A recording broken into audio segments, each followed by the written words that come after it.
backyard racing greyhound. I was so taken with her that it was only about 3 weeks later that I brought home Vinny. And from there, I plummeted down a slippery slope and off a cliff into the realm of obsession with the breed. These are the greyhounds I have at home right now. There's another dog, Chip, who sent me tumbling into the world of greyhound racing. It was this picture that did it. He was so sweet and cute. He brought a feeling of warmth to my being. And those blue eyes. And so he was the first greyhound I bought from a breeder with the intention of racing him. But of course, I couldn't have just one. They don't look very much like their adult counterparts, do they? All puppies are adorable, but greyhound puppies are like a well-kept secret. Even most veterinarians have never seen one. There's a saying, unicorn puppies. Greyhound puppies are the unicorns of the dog world. There are a couple of reasons for this. First, greyhound breeding is strictly regulated by the National Greyhound Association. There are no backyard breeders. Because a champion racer might have literally thousands of descendants, the risk of inbreeding is high. So the NGA keeps a massive database of every past and present American racing greyhound going back to the late 19th century. This is a screenshot of my dog Nacho's NGA page. His racing name is Nini's Triple J. As you can see, among other information, it shows his pedigree going back 5 generations. Now, the breeder I work with, Bob Crosland, has a farm in Missouri, and when he's structuring his breedings, he spends a lot of time on this website. He watches replays of races, studies statistics, examines bloodlines for quality. When he finds a cross he likes, he sends the female to the veterinarian for insemination. The male contribution comes from the freezer. And after the procedure, she goes back to Bob's farm to have her litter.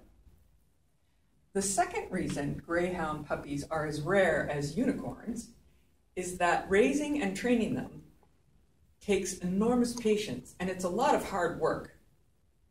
Also, it's impossible to tell if a greyhound will run fast until it's about 18 months old.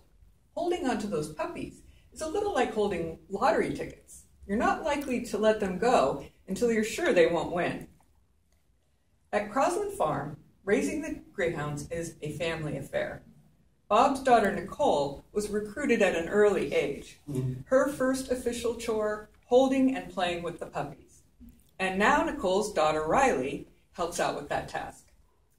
Socializing the puppies is very important because greyhounds need to be able to interact comfortably with a lot of different people.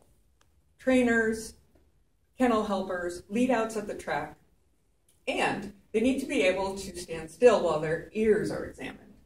This is because when they're 3 months old, greyhounds' ears are tattooed with their date of birth and a unique registration number that will be used to identify them at the track. The tattoo is really more of a piercing. You can see that it's made up of little dots. And it's made with a device sort of like what we would use to pierce our ears. All of the numbers are applied in one quick punch, and then green ink is gently rubbed into the ear. But I'm sure this is painful and the puppies don't like it, but before the green ink has even washed off, they're back to their usual goofy puppy selves. This is my grandson, John, playing with Nacho and one of his litter mates shortly after they were tattooed. And you can see it hasn't slowed them down. The puppies will stay with their litter mates for a whole year on the farm. They live outside in long runs where they can play and grow, and of course, race each other up and down the fence. When they're a year old, the litter mates travel together to another farm for finishing. Here, they'll live in kennels and follow a routine of feedings, turnouts, and training. For the next 6 months, they'll learn how to chase a lure, which at first is a stuffed animal dragged on the ground by a string, how to come out of the starting box as fast as they can, how to run in a straight line. Not all of the dogs will go on to the track. Some have no interest in chasing the lure or may have trouble running with other dogs without nipping and playing. If a dog won't be racing for whatever reason, he'll go on to a special adoption group just for greyhounds. Now, I buy my racers as young puppies because I like to watch them grow up in pictures and videos and visits.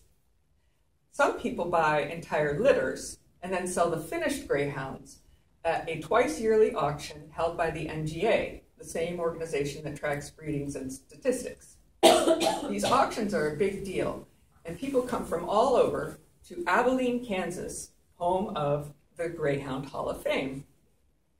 This is when holding on to those precious unicorn puppies can really pay off. At 18 months old, a track-ready greyhound is worth anywhere from a few $1,000s to more than $80,000. The most ever paid for a greyhound was $500,000 in 1987. These young athletes are lean and strong, energetic and enthusiastic, full of potential. Everyone looks forward to their debut at the racetrack. Few things are more beautiful than watching greyhounds run. It almost looks as if they're flying. Thank you.